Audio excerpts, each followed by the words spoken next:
నమస్తే. ఖమ్మం, నల్గొండ, వరంగల్ పట్టభద్రుల ఓట్ల లెక్కింపు మరి చివరి దశకు చేరుకోవడం జరిగింది. ఈ రోజు మధ్యాహ్నం వరకు తుది ఫలితం వచ్చేటువంటి అవకాశం స్పష్టంగా కనబడతా ఉన్నది. ఒక పక్కన మొదటి ప్రాధాన్యత ఓట్లో భాగంగా ఓట్లను లెక్కించినటువంటి ఎన్నికల సిబ్బంది దాంట్లో తేల్చినటువంటి అంశం ఏంటిదంటే ఎవరికి కూడా స్పష్టమైనటువంటి మెజార్టీ రాలేదు. స్పష్టమైనటువంటి మెజార్టీ 1,51,000 ఏ అభ్యర్థికి అయితే పోటీ చేసినటువంటి అభ్యర్థికి ముందుగా వస్తాయో ఆ అభ్యర్థిని విజేతగా ప్రకటిస్తారు ఎన్నికల అధికారులు. కాబట్టి ఏ అభ్యర్థికి సైతం పోటీ చేసినటువంటి అభ్యర్థులకి ఎవరికి కూడా 1,50,000 ఇప్పటి వరకు రీచ్ కాలేదు. కాబట్టి రెండో సంబంధించిన ప్రాధాన్యత ఓటు ఎవరికి పడ్డదన్నటువంటి ఓటుని కౌంట్ చేసేటువంటి కార్యక్రమం ఇప్పుడు నడుస్తూ ఉన్నది.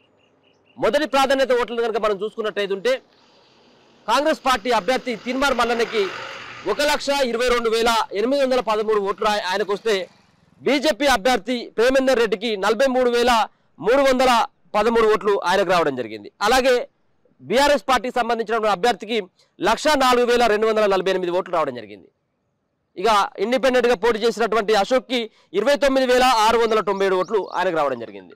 అంటే ఇక్కడ ప్రధానంగా పోటీ కాంగ్రెస్ వర్సెస్ బీఆర్ఎస్ పార్టీ అభ్యర్థి రాకేష్ రెడ్డి మధ్యలో టఫ్ అయినటువంటి పోటీ నడుస్తున్నట్టుగా తెలుస్తా ఉంది. మొదటి ప్రాధాన్యత ఓటు లెక్కించినప్పుడు అంటే వీళ్ళిద్దరి మధ్యలో ఉన్నటువంటి డిఫరెంట్ ఒక 20,000 డిఫరెంట్ ఉంది. 22,000 డిఫరెంట్ రాకేష్ రెడ్డికి అలాగే తీన్మార్ మల్లన్నకి. ఇద్దరిని కంపేర్ చేసుకుంటే మొదటి ప్రాధాన్యత ఓట్లు లెక్కించినటువంటి తరుణంలో ఇద్దరి మధ్యలో ఉన్నటువంటి వ్యత్యాసం 22,000.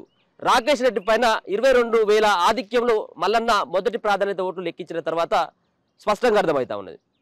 ఇదే లీడ్ని మరి రెండవ రౌండ్లో రెండవ ప్రాధాన్యత ఓట్లలో భాగంగా ఇదే సంబంధించినటువంటి లీడ్ని మనకు కనపడుతుందా? ఈ లీడు ఖచ్చితంగా రావాల్సినటువంటి అవసరం ఉంటుంది. ఎందుకంటే కావాల్సినటువంటి ఓట్లు ఇంకా 32,282 ఓట్లు, అంటే దరిదాపుగా 33,000 ఓట్లు మల్లన్న కావాల్సినటువంటి తరుణం.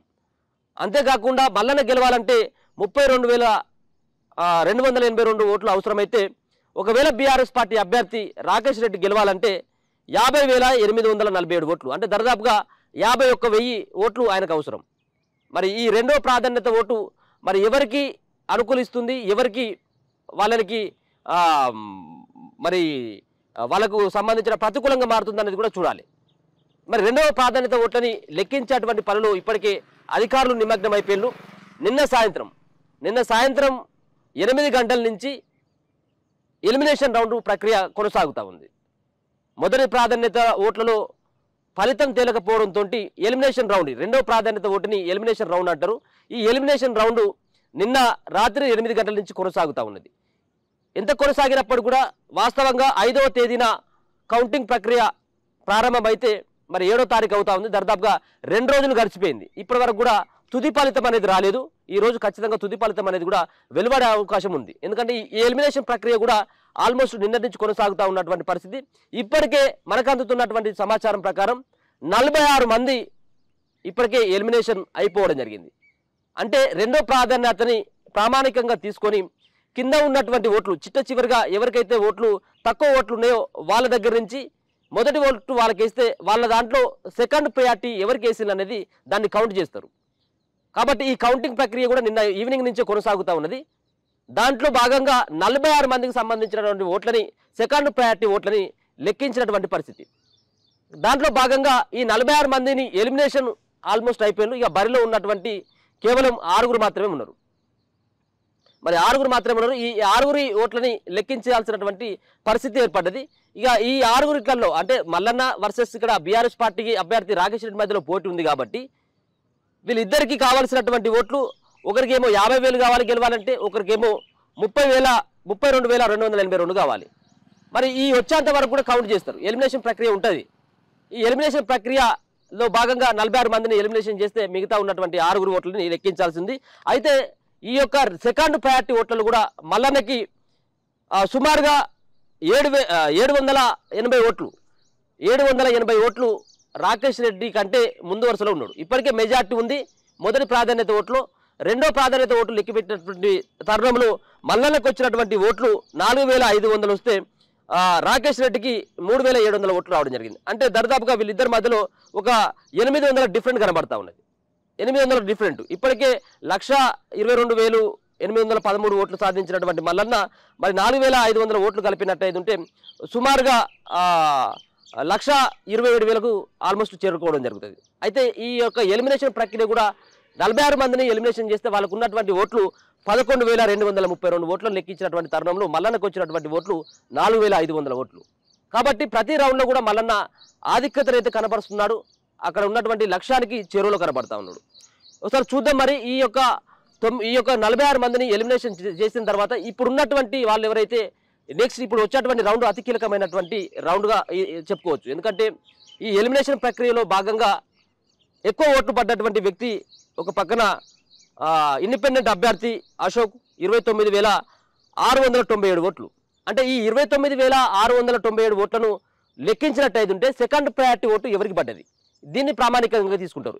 మరి అంటే 29,697 మొదటి ప్రాధాన్యత ఓట్లు అశోక్ సాధిస్తే రెండో ప్రాధాన్యత ఓట్లు ఇంత నమోదు కావచ్చు. ఎందుకంటే పోలింగ్ శాతం కూడా తక్కువ నమోదు అవుతుంది. ఒకవేళ కనుక అశోక్ సార్కి మొదటి ప్రాధాన్యత ఓటు వేసినటువంటి ఎవరైతే ఓటర్లు ఉంటారో రెండో ప్రాధాన్యత ఓటు వేయకపోవచ్చేమో.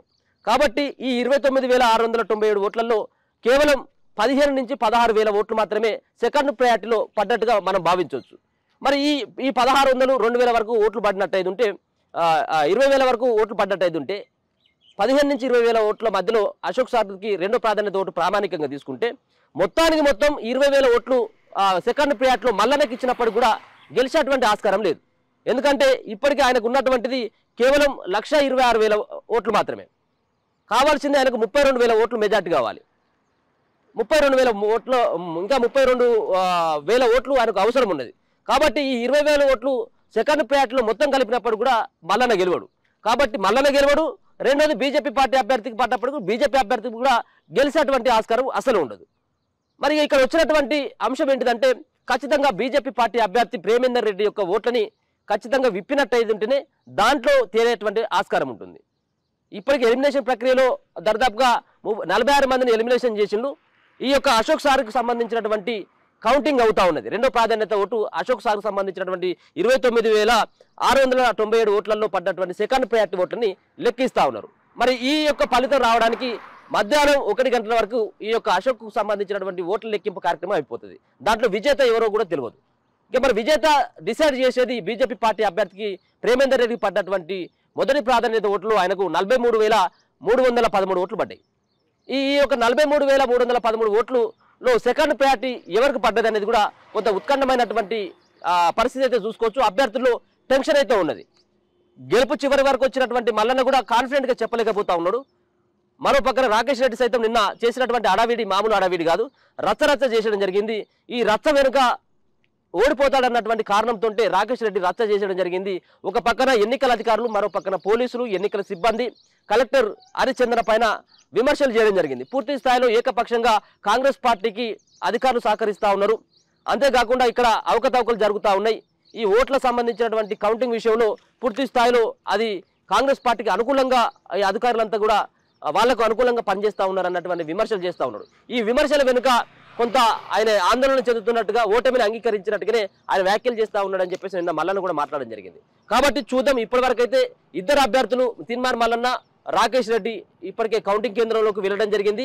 ఈ యొక్క ఫలితాలను దగ్గరుండి కూడా పర్యవేక్షిస్తూ ఉన్నారు. ఎందుకంటే ఈ ఎలిమినేషన్ ప్రక్రియలో వచ్చేటువంటి ఓట్లు కీలకంగా మారబోతా ఉన్నాయి. దీనిలో ప్రధానంగా చూసుకున్నట్టయితే సుమారుగా 28,000 ఓట్లు ఎక్కడికి కూడా పనికి రాకుండా పోయినాయి. అంటే వీటన్నిటి కూడా చెల్లనటువంటి ఓట్లు. ఒకరేమో జై తెలంగాణ, ఒకరేమో జై మల్లన్న, మరో పక్కన ఐ లవ్ యూ మల్లన్న, మల్లికాక నువ్వే విజయం సాధిస్తూ ఈ యొక్క రాయడం వల్ల, ఇట్లాంటి రాయడం వల్ల సుమారుగా 27 నుంచి 28,000 ఓట్లు ఎందుకు పనికి రాకుండా పోయినాయి. ఒక చదువుకున్నటువంటి గ్రాడ్యుయేట్స్ మరి ఈ విధంగా చేయడం కొంత ఆందోళన కలిగిస్తున్నటువంటి అంశమే కదా చెప్పుకోవచ్చు. ఇలా వచ్చినటువంటి 28,000 ఓట్లలో దరిదాపుగా 20 నుంచి 22,000 ఓట్లు మల్లన్నకు పడాల్సినటువంటి ఓట్లుగానే వాళ్ళైతే భావిస్తూ ఉన్నారు. ఎందుకంటే మల్లన్న ప్రేమతో ఆ విధంగా రాసింది కాబట్టి మల్లన్న ఓట్లుగానే పరిగణిస్తూ ఉన్నారు. ఒకవేళ కనుక ఈ యొక్క ఖరాబ్ అయినటువంటి ఓట్లు, పనికిరానటువంటి ఓట్లు 22,000 కనుక అదే మల్లన్నకి పడినట్టయితే ఉంటే, ఎట్లాంటి సంబంధించిన లోపం లేకుండా అది పనికొచ్చినట్టయితే ఉంటే ఈ ఓటు ఇప్పటికీ ఆల్మోస్ట్ మల్లన్న గెలిచేటువంటి వాడే. కానీ ఆ పనికిరానటువంటి ఓట్లు మరి మల్లన్న ఏ విధంగా టెన్షన్ పెట్టిస్తే అనేది కూడా మనం చూడాల్సినటువంటి పరిస్థితి. మరి కాసేపట్లో ఈ సంబంధించినటువంటి దానిపైన ఒక స్పష్టత వచ్చేటువంటి అవకాశం ఉంటుంది. ఈ యొక్క అశోక్ సంబంధించినటువంటి ఓట్లు 29,000 ఓట్లలో మల్లన్నకు ఏ విధంగా ప్రియారిటీ ఇచ్చిండ్రు మరి అనేది కూడా మనం చూడాల్సినటువంటి పరిస్థితి. కొంత మందకోటిగా మాత్రం జరుగుతూ ఉన్నది పోలింగ్ ఎన్నికల సంబంధించినటువంటి కౌంటింగ్. దరిదాపుగా ఒక్కొక్క సంబంధించినటువంటి రౌండ్కి 4-5 గంటల టైం పడతా ఉన్నది. మరి ఇప్పుడు కేవలం 29,600 ఈ 97 ఓట్లనే లెక్క పెట్టాలి కాబట్టి దాదాపుగా ఒక 2-3 అవర్స్లో అశోక్కు సంబంధించిన ఓట్ల లెక్కింపు సంబంధించినటువంటి దాంట్లో సెకండ్ ప్రయారిటీ ఓట్లు ఎవరికి పడ్డాయి అనేది ఒక క్లారిటీ వస్తుంది. దాని తర్వాత ఖచ్చితంగా బీజేపీ అభ్యర్థి తీయాల్సినటువంటి ఆస్కారం కూడా ఉంటుంది. ఆయనకు పడ్డటువంటి 43,000 ఓట్లని రెండో ప్రాధాన్యత ఓట్లలో ఎవరికి ఉన్నాయి అనేది కూడా డివైడ్ చేసి లెక్కించాల్సినటువంటి ఆస్కారం ఉంటుంది. కాబట్టి తుది ఫలితం ఈరోజు 4 గంటల వరకు తుది ఫలితం వచ్చేటువంటి పరిస్థితితో పాటు ఎవరు గెలుస్తారన్నటువంటిది కూడా ఎన్నికల అధికారులు డిసైడ్ చేసి నియామక పత్రాన్ని కూడా అందజేసేటువంటి ఆస్కారం ఉంటుంది. చూడాలి. మల్లన్న కావాల్సినటువంటి ఓట్లు 32,000 ఓట్లు కావాలి. మరో పక్కన రాకేష్ రెడ్డికి 50,847 కావాలి. ఇంకా బీజేపీ పార్టీ అభ్యర్థి పత్తాలేడు. ఇంకా మరొక పక్కన అశోక్ కూడా గెలిచేటువంటి ఆస్కారం లేదు. ఈ రెండు పార్టీల మధ్యన ఈ రెండు పార్టీల అభ్యర్థుల మధ్యనే పోటీ అయితే తీవ్రంగా ఉన్నది. కావాల్సినటువంటి లక్ష్యానికి చేరువలో ఇద్దరు ఉన్నారు. ఎవరు గెలిచేటువంటి ఛాన్స్ అయినా ఉండొచ్చు. కానీ ఎక్కువగా మల్లన్నకి దాదాపుగా 70-80% మల్లన్న గెలిచేటువంటి అవకాశం ఉన్నది. ఎందుకంటే ఆయనకు తక్కువ ఓట్లు, జస్ట్ ఇంకొక 30,000 ఓట్లు వచ్చినట్టయితే ఆయన గెలిచేటువంటి ఆస్కారం ఉంటుంది. ఆ దిశగానే వాళ్ళు కౌంట్ చేస్తున్నటువంటి దశలో వాళ్ళకు ఉన్నటువంటి ఏజెంట్ సైతం కూడా సెకండ్ ప్రయారిటీ ఓట్లు దరిదాపుగా మనకే వేసిండ్లు అని చెప్పేసి మల్లన్నతో చెప్పడం ఇది కాస్త ఆయనకు ఉపశమనం అయితే కలిగిస్తూ ఉన్నది. చూద్దాం మరి కాసేపట్లో ఏ విధమైనటువంటి రిజల్ట్ వస్తుంది, ఎవరికి అనుకూలంగా ఉంటుంది, ఎవరికి ప్రతికూలంగా ఉంటుంది అనేది కూడా మరి కాసేపట్లో తేలనుంది. ఫలితాల కోసం, తుది ఫలితం కోసం మాత్రం ఖచ్చితంగా అందరూ సాయంత్రం 4 గంటల వరకు అయితే వెయిట్ చేయాల్సినటువంటి పరిస్థితి. మొత్తానికైతే గందరగోళమైనటువంటి పరిస్థితి కనబడతా ఉన్నది.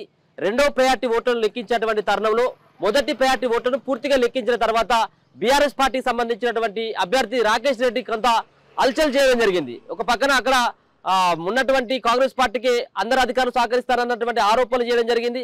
అంతేకాకుండా ఓట్ల సంబంధించిన లెక్కించేటువంటి తరుణంలో ఈ ఓట్లను మాకు పడ్డటువంటి ఓట్లను కూడా వాళ్ళ దాంట్లోనే కౌంట్ చేస్తా ఉన్నారు అన్నటువంటి ఆరోపణలు ఆయన చేయడం జరిగింది. కాస్త ఒక పక్కన కలెక్టర్ పైన ఆరోపణ పైన చాలా విమర్శలు చేయడం జరిగింది. అంతేకాకుండా ఎవరైతే మాజీ ఎమ్మెల్యే ఎవరైతే బీఆర్ఎస్ పార్టీ మాజీ ఎమ్మెల్యే భూపాల్ రెడ్డి ఉన్నాడో ఆయన కూడా కొన్ని అనుచితమైనటువంటి వ్యాఖ్యలు కూడా ఇక్కడికి వచ్చి చేయడం జరిగింది. కౌంటింగ్ హాల్లోకి వచ్చి అనుచిత వ్యాఖ్యలు చేయడంతో ఆర్ఓ ఆయన పైన కంప్లైంట్ చేయడం జరిగింది. ఏమని అక్కడ ఉన్నటువంటి విధులకు భంగం కలిగిస్తా ఉన్నారు, మేము ఓట్ల సంబంధించిన లెక్కింపు చేస్తూ ఉంటే వాళ్ళు ఒక దౌర్జన్యంగా మా పైనే వాళ్ళు అనుచితమైనటువంటి వ్యాఖ్యలతో పాటు దౌర్జన్యంగా లోపలికి చొచ్చుకొచ్చేటువంటి ప్రయత్నం చేస్తా ఉన్నారు అనేది అక్కడ స్థానికంగా పోలీస్ స్టేషన్లో ఆర్ఓ ఆయన పైన కంప్లైంట్ చేసినటువంటి పరిస్థితి. కొంత అక్కడ గందరగోళమైనటువంటి పరిస్థితి రచ్చరచ్చ అయితే కొనసాగింది. అయితే ఇదే నేపథ్యంలో కౌంటింగ్ సంబంధించినటువంటి దానికి కూడా చాలా ఇబ్బంది కలిగింది. అందుకోసం అని చెప్పేసి కౌంటింగ్ ని చాలాసేపు 8 గంటల తర్వాత కౌంటింగ్ ని పూర్తి స్థాయిలో ఆపేయడం జరిగింది. రెండో ప్రాధాన్యత ఓట్లను లెక్కించేటువంటి క్రమంలో మరి సుమారుగా 5 గంటల సేపు 8 గంటల నుంచి 9, 10, 11 ఉదయం 4 గంటలకే సెకండ్ ప్రయారిటీ ఓట్లను లెక్కించేటువంటి కార్యక్రమాన్ని వాళ్ళు ముందరేసుకున్నారు. ఒక పక్కన భారీ వర్షం రావడం, మరో పక్కన ఇక్కడ కొంత గందరగోళమైనటువంటి పరిస్థితుల నేపథ్యంలో కౌంటింగ్ కూడా పూర్తి స్థాయిలో ఆగిపోవడం జరిగింది. అందుకోసం అని చెప్పేసి ఈ ఎలిమినేషన్ రౌండ్ కూడా చాలా లేట్ కావడం జరిగింది. ఉన్నటువంటి 11,000 ఓట్లను లెక్కించేందుకే చాలా సమయం కూడా పట్టేటువంటి పరిస్థితి ఏర్పడ్డది. కేవలం ఒక గంట సేపట్లో తేల్చాల్సినటువంటి ఫలితం మరి ఇప్పటి వరకు కూడా రాలేదు. అంటే రాత్రి 8 గంటల నుంచి ఉదయం 4 గంటల వరకు ఈ యొక్క సంబంధించినటువంటి కౌంటింగ్ కూడా పూర్తిగా ఆగిపోయింది. ఆగిపోవడానికి కూడా బీఆర్ఎస్ పార్టీకి సంబంధించినటువంటి అభ్యర్థి రాకేష్ రెడ్డి చేసినటువంటి ఒక నిర్వాహంతో కౌంటింగ్ కూడా పూర్తిగా ఆగిపోయింది. ఒక గందరగోళమైనటువంటి పరిస్థితి. చాలా అక్కడ పోలీసులు కూడా చాలా మోహరించడం ఉండడం జరిగింది. ఏమైనా గొడవ అవుతుందేమో, ఇక్కడ ఎట్లాంటి పరిస్థితులు ఉంటాయని చెప్పేసి అక్కడ ఉన్నటువంటి పోలీసులు సైతం కూడా భారీగా మోహరించడం జరిగింది. అదనపు బలగాలను కూడా ఇప్పుడైతే మనం పోలింగ్ కేంద్రం దగ్గర చూసుకున్నట్టయితే ఇక్కడ కౌంటింగ్ కేంద్రం కనుక మనం చూసుకున్నట్టయితే చాలా మంది పోలీసులు కూడా 3 అంచెల భద్రతతో ఏర్పాట్లతో పాటు ఇంకా అదనంగా అలా బలగాలను ఏర్పాటు చేసినటువంటి నేపథ్యం. కాబట్టి ఈ యొక్క సెకండ్ ప్రయారిటీ ఓట్లలో కొంత మరి గందరగోళమైనటువంటి వాతావరణాన్ని బీఆర్ఎస్ పార్టీలు ఏమైనా సృష్టిస్తారా, లేకపోతే ఏ విధంగా ఉంటుందని చెప్పేసి కూడా పోలీసులు కూడా అదే విధంగా వాళ్ళ యొక్క భద్రతను కూడా పెంచుకున్నటువంటి పరిస్థితి. కాబట్టి ఈ యొక్క ఫలితాలు తేలేంత వరకు కూడా కొంత గందరగోళమైనటువంటి పరిస్థితితో పాటు ఉత్కంఠంగా అభ్యర్థులు ఉన్నది. మరో పక్కన ఓడిపోతామన్నటువంటి భయం కూడా ఉన్నది. చూస్తూనే ఉండండి మన తొలి వెలుగు.